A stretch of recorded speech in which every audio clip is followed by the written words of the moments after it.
Jared Polin, FroKnowsPhoto.com, and this is a review and comparison of the Sony 51.4 GM and the Sigma 51.4 DG DN. Now, both of these are for Sony E-mount cameras, and being that they came out within 30 days of each other, I thought it would be best to put them head to head because they are very similar lenses, but the price is different. Now, we'll get to all of that throughout this review, but what did I photograph? Well, the first thing that I photographed, I went out and shot some St. Joseph's men's basketball, and I did shoot at 1.4 with the Sony A1. Now, people always say, Jared, why are you shooting at 1.4 for sports? Well, the answer is, if these lenses can keep up at 1.4, don't you think that's a pretty good sign? But also, if you can separate your images from everybody else because you can nail it at 1.4, or 1.2 these days with the Nikon Z9 with their 51.2 and the Canon R3 with the 85 1.2, the 50 1.2.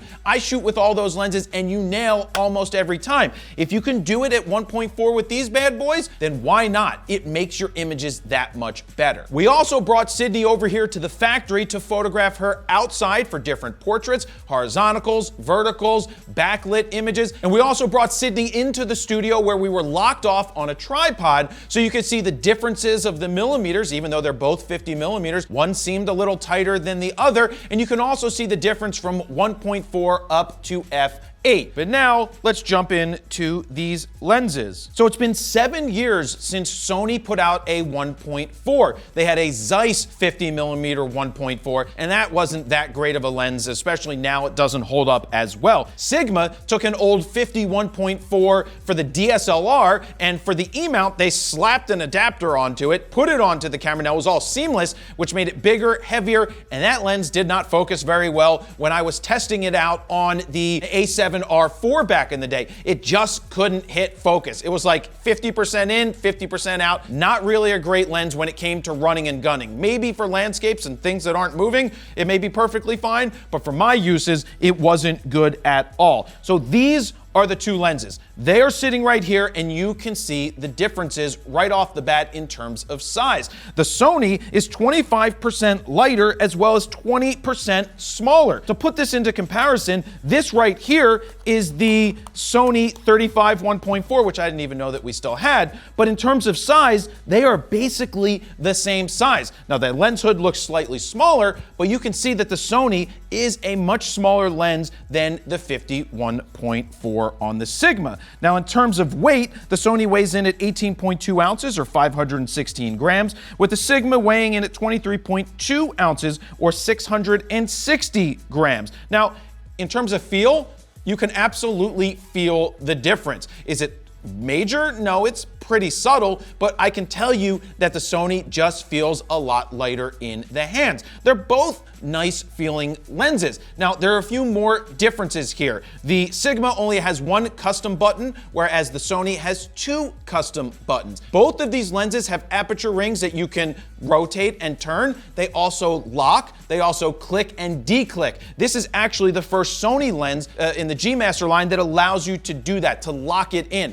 That was one thing that I always complained about on both Sigma and Sony's front, is that you couldn't lock in the rings. Well, now you can do that with both of these. They're very similar in that sense. Now, the Sony has a 67 millimeter filter thread, whereas the Sigma has a 72 millimeter filter thread, thus a slightly larger and a slightly heavier lens. Now, look at the lens hoods. You've got more of this pedal design here. Not a fan of this because it can rock. It's like a weeble wobble. It also isn't very stable when you put it down on the ground. I do like the Sony ones because it's got rubber on the end and it's flat. It's going to sit, look, it's stable.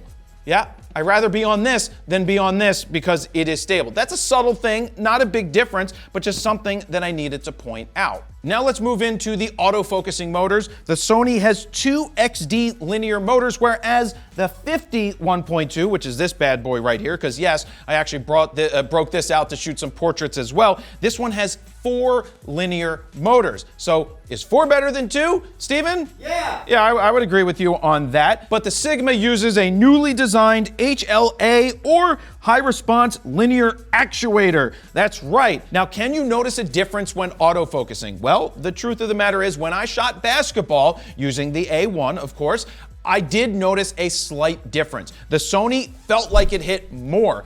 It did hit more. I mean, that's the point. It felt like it was able to lock onto the subject and track them. I used the same camera, the same settings for both shoots that I did with both of these lenses when it came to shooting basketball. And so I did feel like the Sony did focus more accurately more often. The Sigma, I was still able to get some really great shots. It did track subjects when I needed it to, but for example, let's jump into this picture right here where this guy starts to drive the hole. He's in focus for the first two shots, 1, 2, but then when you go in and you zoom in on the next ones, it is back focused on the guy behind him because it didn't keep tracking him as he moved in. Now, in some situations, I did end up missing shots with the Sigma, but I did get a lot of fantastic images. For example, I've got this guy going up for a dunk right here, or actually it probably ends up being a layup, but he's sharp right in this image, and then a few shots later, you can see once again as he's going up, he is nice and tack sharp as well. So it is fully capable at 1.4, the Sigma, to track the subject and nail it. Just sometimes it might lag and might be off just a little bit. The Sony was fantastic on the A1. Let me jump in here real quick because I want to show you this photo taken with the Sony a7R4 and edited with 10 different presets from FroKnowsPhoto, starting with Fifth Element. That looks great, followed by Almost Famous, Canadian Tuxedo, Eckert, Gotham for People, King Contrast, MDMA, Mentos, November Rain, and Walter White. But let's go look at this photo taken with the Sony a7R5 and let's edit it with Skittles from FroKnowsPhoto. One click, Skittles, boom. So look, if you're looking to speed up your raw workflow or give yourself a great starting point on the desktop or on mobile, we created 15 custom Lightroom presets that you can check out right now at FroKnowsPhoto.com/FroPack3. While you're over there, you can play with the sliders to see the befores and the afters. If you decide to pick them up right now, they're currently on sale. Or if you want to get the triple play bundle with FroPack 1, 2, and 3 that includes Skittles, you can do that and save even more. Now, let's get back to the video. Another difference that you'll run into is that if you're shooting on an A1, this only matters if you're using the Sony A1 or the A9, you will get up to 30 frames per second with the Sony version. Whereas the Sigma, you only get 15 frames per second. Sony puts a limitation in there, limiting this lens to 15 frames per second on the A1 as well as the A9. Now, in this walking test with Sydney, you can see that there's a lot more images with the Sony in the same amount of time. You're getting 30 frames per second versus 15 frames a second. Now, in terms of tracking her as she's walking towards the camera and spinning, not going terribly too fast, both lenses did fantastic. Wasn't a problem at all. All the shots are there. You just get more shots when you use the A1 or the A9. Now, for most people, you're probably looking at this lens for something like an a7 IV or an a7 III, an a7R III, any of the other cameras. And you just have to ask yourself, do you want the Sony, which is going to be more expensive, we'll get to that price shortly, or do you want the Sigma, or do you want to go to a 1.2? Now, neither, whichever. What is it? Hashtag neither or neither, Steven? Steven doesn't know. You guys let us know. Is it neither or neither? None of these lenses actually have IS built into it, but finding a 50 with IS is pretty hard to do anyway. But when you put it on the Sonys, they all have IS built into their bodies anyway. Now let's talk about close focusing. The Sony will go ahead and close focus at 16 inches or 41 centimeters. Steven, did you know that 16 inches was 41 centimeters? Yep. Yeah, you did? Yeah, okay. And then you have the Sigma is 17.7 inches for close focusing or 45 centimeters. Now something interesting happened in the studio. We were locked off on the tripod, Sydney was sitting in the same exact place, and the Sigma seems like it's longer than the Sony. Now, is one really 50? Is the other less? Is the other more? Does it really matter? The answer is, I don't think it really matters. I don't know which one is a true 50, but at the end of the day, it doesn't matter. It just felt like the Sigma gave you a little bit more. Now, is that because the lens is slightly longer and maybe it's slightly closer to the subject? I don't know why, but just know that there is a slight difference between the Sony and the Sigma when it comes to which is 50 millimeters. If you care about bokeh blades, they both have 11 bokeh blades in both. Now, when you're inside and we're locked off at 1.4, you can zoom in on both of these images. Steven, pop up both of these images. You can see there's a slight difference. I'm not going to tell you which bokeh is better. I think people decide for themselves whether they like the sharper bokeh or the softer bokeh or the rounder bokeh. I don't really care because at the end of the day, nobody in the real world is looking at this. But if that matters to you, here are the two samples side by side for you to determine which one you like better. Now, we didn't mention a lot for video because I like to test out for the still side of it, but these are going to be pretty good video lenses because 50 millimeter is great for interviews. It's great for a lot of things, especially running gunning. Maybe you're going to put it on a gimbal and you're going to run around. Now, what about focus breathing for video? In the Sydney walking test, you can see with the Sony, there's not a lot of focus breathing going on. But with the Sigma, you can see that there's a lot more focus breathing as she gets closer to the camera. Now, you can't fix that with focus breathing compensation inside of the Sony camera because you can only do that with the Sony lenses, not the Sigma. Deal breaker? Not for most people, but just something we wanted to point out because this is a comparison. Now let's jump into some sample images outside with Sydney. So I don't even know which one this is because it's very similar. All three of these are very similar. This one so happens to be the Sigma DGDN. The next image, this is the Sony 1.4, and the one after that is the 51.2. You can see all three of these up on the screen. You really can't tell a difference as you zoom in. The colors, the tones, the sharpness for the portraits, they are all very similar. If I mixed these up and said which was which, there's no way you're going to be able to tell which is which. That's a good sign. That's a good sign saying that the Sigma holds up really well in these situations. For portraits, a lot of people don't need the fastest autofocus or the fastest shooting, so the Sigma might be the right choice for you in a situation just like this. And next, I moved a little closer for some horizontal shots, and the image on the left is the Sigma, and the image on the right is the G Master. They both look fantastic. Now, of course, they all can't be the same exact shot side by side because we only have one A1, but you can see that you can't tell the difference. Steven, could you tell the difference? No. No, Steven couldn't tell the difference either. So you could see how similar they are side by side. Let me jump in here real quick and say, would you like me to send you a free guide to capturing motion in low light situations? If so, just look for this orange box over on FroKnowsPhoto.com, put your name, email address in it, hit send it. I'm gonna send you that guide for free. Now, since we had a strong backlight, I'm like, Sydney, go stand here. Let's get a full body 50 millimeter shot starting with the Sony 1.4. And then in the middle, you have the Sigma 1.4. And just for fun, I went ahead and threw the 1.2 Sony up there so you can see if there's a difference. I zoomed around these images. I didn't see any fringing or anything around the outside. That is a good sign for all of these lenses. But you can see how similar these lenses are. They all give you a great looking image. Now, before we wrap this up, I do want to show you some of these basketball shots. I was really happy with the results that I got here. And talking to a lot of sports shooters as of late, I know a lot of them are starting to use my one friend who shoots with a Z9, he's loving using the 51.2. He's ordered the 85 1.2 to shoot sports because he can see the difference that it sets him apart from everybody else who's shooting with a 2.8. As long as he can nail the focus, he's getting great results. And I agree with that. If you can shoot wider, you can just separate the background, separate your images, just make your stuff look even better. Now, with that being said, I've been using the 51.2 to shoot sports for a while, or any of the 1.2s for the Nikon, Canon, or Sony. And just to put it into perspective, 1.2 is a half a stop brighter than the 1.4. So you're gaining a little bit. But when it comes to price, are you gaining that much more? We'll still talk about that at the very end.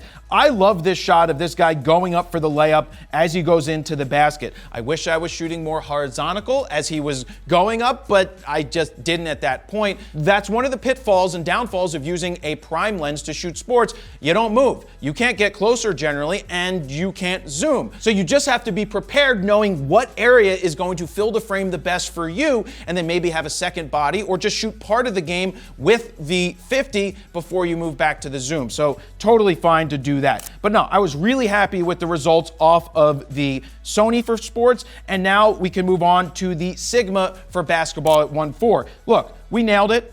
That's all that matters. Now, don't forget with sports, you've got sidelines to shoot. It's kind of easier to shoot people on the sidelines like the coach. You want to make sure you get that shot. But if you're shooting this at 2.8 or you're shooting it at f4, the background becomes more of an issue, where in this case, we are isolating the coach, and the ref in the background's not a distraction, and all the cheerleaders in the background are not a distraction. So keep that in mind. That's another bonus and benefit of using the 1.4s when you are shooting sports. And then I just like this image again, because we already showed it earlier with this, but the guy crashing the basket nails him in focus for the first shot, nails him in focus for the shot as he's going up, and that shows you that the Sigma was able to track in that situation. Let me jump in here real quick and let you know that this video is brought to you by Squarespace. If you're looking to build your very own online portfolio, use what I've been using for well over 10 years now. 10 years! Because it's simple, easy, and affordable, and you don't need to know coding. I guarantee you can have a full website up in under 30 minutes that's ready to go into the world. So if you want to get a 14-day free trial, head on over to squarespace.com/FroKnowsPhoto. If you decide it is for you, use the code FroKnowsPhoto at checkout to get 10% off your first order. Now, let's get back to the video. But now let's talk about the price, because that is where the difference is. We've got $849 for the Sigma. We've got $1,299 for the Sony. That's a let me check my math, carry them. That's a $450 difference. Is there a $450 difference in these lenses? From what I've seen, they are very similar. Now, if I'm going to buy a lens, personally, I'm buying the 51.2 as a full-time pro, and that's what I'm doing. I actually did buy this lens. Yes, I bought this 51.2 and do own this. Now, that's what I would do. If I had to decide between these two lenses as a full-time professional, I know which one I'm gonna do. I'm gonna personally spend the money for the Sony. That's me, just because I wanna take advantage of the 30 frames per second where I need it. Now, if I didn't need that extra 30 frames per second, could I get away with the Sigma? The answer is absolutely yes. I think the price of the Sigma at $849 for the majority of the people watching this is a fantastic buy. Save the $450. You really don't need to get the Sony. Now, if you like the fact that it has faster focusing, the extra linear motors, the fact that you have a better lens hood that I like and that it's slightly smaller, then maybe this is right for you. If you have the extra money and you're on the A7R5, the A7R4, the A1, or the A9, if you're a news shooter, you're running and gunning, I'm going with the Sony all day. But for the majority of the people watching this, I really think that the Sigma is a fantastic option. You can't go wrong with either of them. You have to decide which one is right from you. In this comparison, like I've said time and time again, it's very difficult to put two images side by side, one from the Sigma and one from the Sony, and be like, that's the Sigma and that's the Sony. It just doesn't stand out like that. So you have to decide, do you want to spend more money? Do you not want to spend more money? You a full-time pro? You're not a full-time pro. What is your budget? You figure it out. But I know there's two more tests that really matter. This is where it's all determined. At the end of the day, it's the sniff test and wind tunnel test. Let's do it. Let's see what we got with the wind tunnel test. I think the Sigma won the wind tunnel test. The Sigma won the wind tunnel test, Steven. That's amazing. That's the deciding factor right there. Let's sniff them. Oh, gobstoppers. They are so similar. One is a never-ending gobstopper with a gooey, chewy inside, and one is a gobstopper with the candy inside. I always preferred the candy one and not the chewy one. What about you? Hashtag chewy or hashtag candy inside? Let me know down below. So now that those two tests are out of the way, what are you gonna do? You let me know down below. Now, after I sign off, we're gonna show you a slideshow because I like these images, and you're gonna be able to see what was the Sigma, what was the Sony, and take it from there. So thank you guys very much for watching. Jared, Polin, FroKnowsPhoto.com. See ya.